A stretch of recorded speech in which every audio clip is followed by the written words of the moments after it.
So, greeting ISUnauts from around the universe. It's your own Scott Madry right here at the beautiful ISU campus in Strasbourg, France, having a great time in the first week of the SSP-13 program.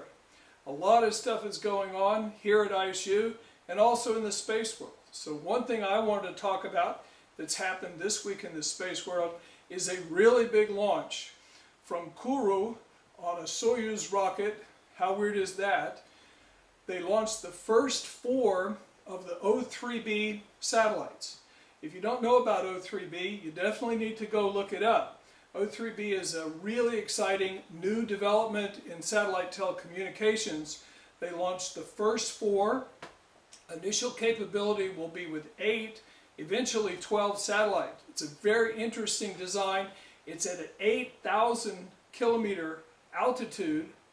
So it's a middle altitude orbit, equatorial, and the idea is it's going to provide high-speed internet capability to O3b, the other 3 billion people in the world in the equatorial regions who don't have access to landline or wired internet. It's backed by Google, so it's got to be a good idea. They had their first successful launch. All 4 satellites look like they're checking out well, and it's a really big development in space. We'll be bringing more stuff to you guys soon. Hi, I'm John Logston, a longtime faculty member at ISU. What happened in space this week? I think the highlight is the end of China's 5th human spaceflight mission, Shenzhou 10, which returned to Earth on Wednesday morning. 3 taikonauts aboard, including a female taikonaut who did the first teaching from space in the Chinese space program. John Logston again. Another intriguing development announced on Thursday of this week is the creation of a new company called PayPal. Let me say it again. Called PayPal Galactic, which is exploring how space travelers, private space travelers, are going to buy things when they're in space. Good luck. Dave Kendall here, longtime faculty member at ISU, and good to be here at SSP-13 here in Strasbourg. I'm going to talk about 3 things, hot news this week, 2 science and 1 with my own agency, the Canadian Space Agency.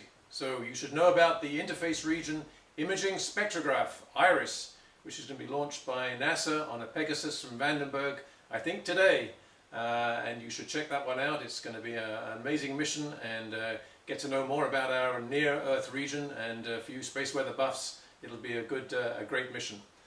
Secondly, we have the French Space Agency, CNES, is retiring its spacecraft Corot. Again, you should check out Corot and its amazing mission. It's been going up there. It's been up in space now since 2006. It's been getting amazing data on exoplanets, one of the great successes that we've had in space science over the past decade, and again something you should check out. And lastly, more close to my home, last week we were the new president of the Canadian Space Agency, and General Natinchak was named, and we're very excited to have a new leader in space. So signing off from the Canadian Space Agency, from Dave Kendall.